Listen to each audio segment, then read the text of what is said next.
Oh, Christian Gosselin, intervenant social. Je m'adresse à ceux qui consomment. Il y a bien du monde qui consomme. C'est correct. Si toi, tu consommes de l'alcool, de la drogue, un poison de ton choix, et que ça l'empiète pas dans les autres sphères de ta vie, tu sais, ça ruine pas tes finances. Tu payes ton loyer, tes paiements sont à date, tu rentres travailler, tu es en forme pour travailler, tu sors avec des amis, tu prends un bon coup solide, mais quand c'est fermé ou même avant, tu t'en vas chez vous puis c'est fini, puis on n'en parle plus avant la semaine prochaine. Là, ben cette vidéo-là n'est pas pour toi. Si ça ne crée pas de problème, c'est pas pour toi. J'ai absolument rien contre l'alcool, les drogues, quoi que ce soit.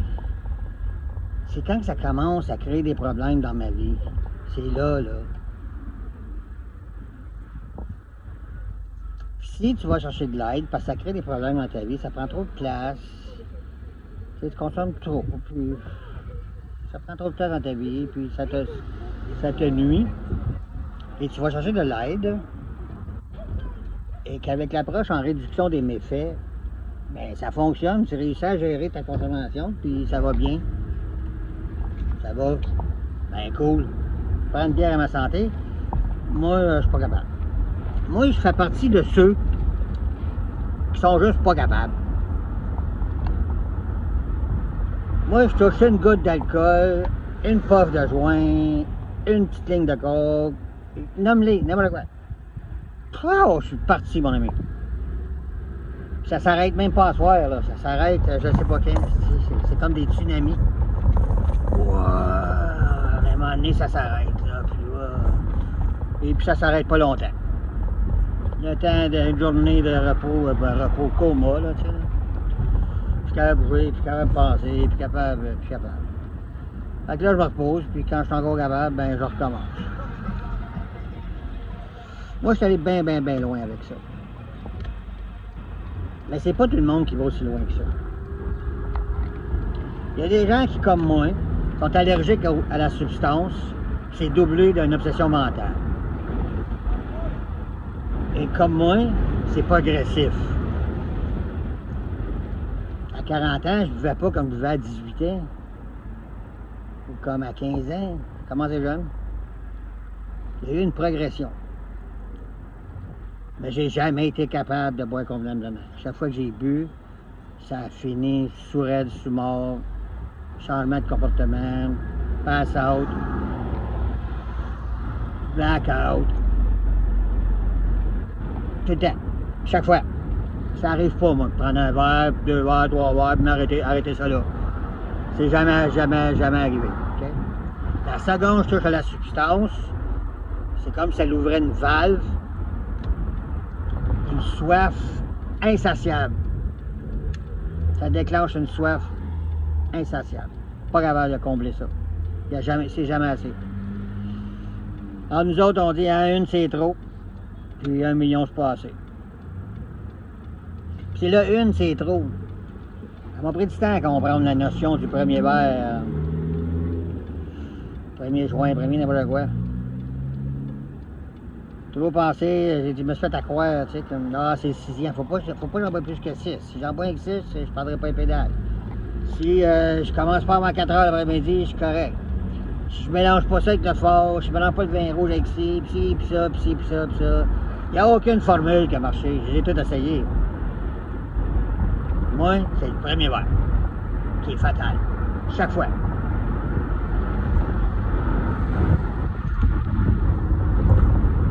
Il y en a des comme moi. Fait que si ça résonne quelque chose en toi, ce que je te dis, là, puis que tranquillement, là, ça prend. C'est bien sournois, hein? C'est pas agressif, sournois et très puissant. Si ça commence à prendre trop de place dans ta vie,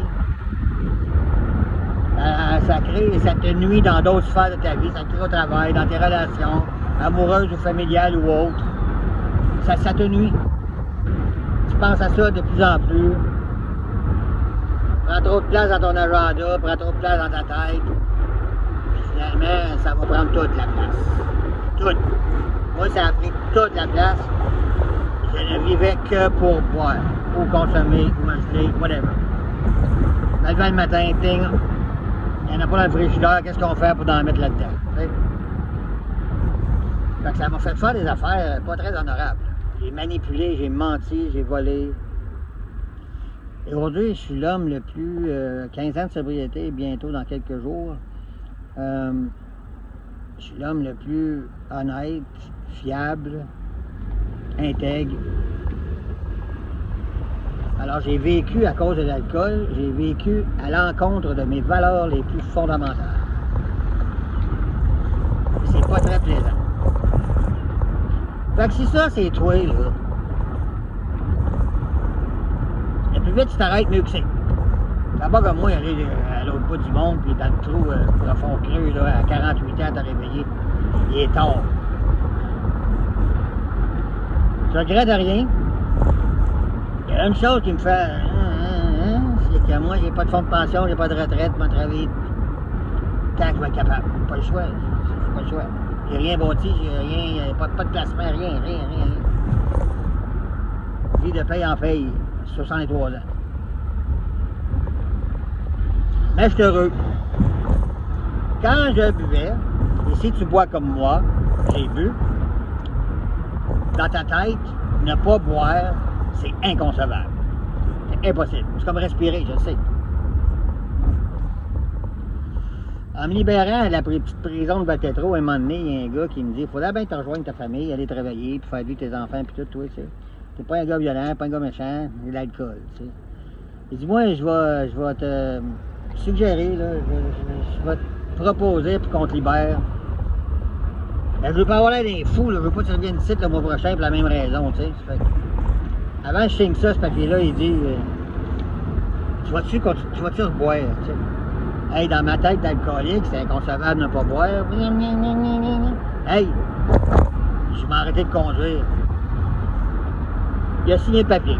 Et j'ai jamais reconduit après jusqu'à ce que ce soit légal et que. Avec des papiers en bonne et due forme, là. Pas mal moins dangereux sur la route. Fait que si là, ça te ressemble cette histoire-là, là, le plus vite, le mieux que c'est. Parce que plus tu vas, je te l'ai dit tantôt, c'est progressif, plus tu vas souffrir. Et c'est pas tout le monde, là, dans mon entourage en rétablissement, qui sont allés si loin que ça, là. Il y a une famille de 6 enfants, 3 gars, 3 filles, disons, là. Les 5 autres sont capables de boire, ils prennent un coup solide, mais ils arrêtent quand c'est le temps, puis that's it, pas de problème. Lui, il est pas capable. Il a jamais de faim, c'est jamais assez, puis ça rentre dans les autres sphères de sa vie, ça nuit à son travail. Fait que lui, avant de perdre sa job, avant de perdre sa femme, avant de perdre sa maison, il s'est posé des questions, mais ouais, mais je pense que j'ai un problème avec l'alcool. Il a demandé de l'aide et il s'est arrêté avant. C'est progressif. Fait que je sais pas si tu souffres aujourd'hui, mais si tu continues, tu vas souffrir encore plus. Et il y a une ligne invisible dans la progression de l'alcoolisme. Ça progresse, puis à un moment donné, quand tu traverses cette ligne invisible-là, qu'on dit, là, tu t'en vas jusqu'au bout. Tu t'en vas jusqu'au fond. Et ça mène rien qu'à 3 places. Automatique, ça s'en va là. L'hôpital, la morgue, ou l'aile psychiatrique. Arrête avant. Les autres prennent une bière à ma santé.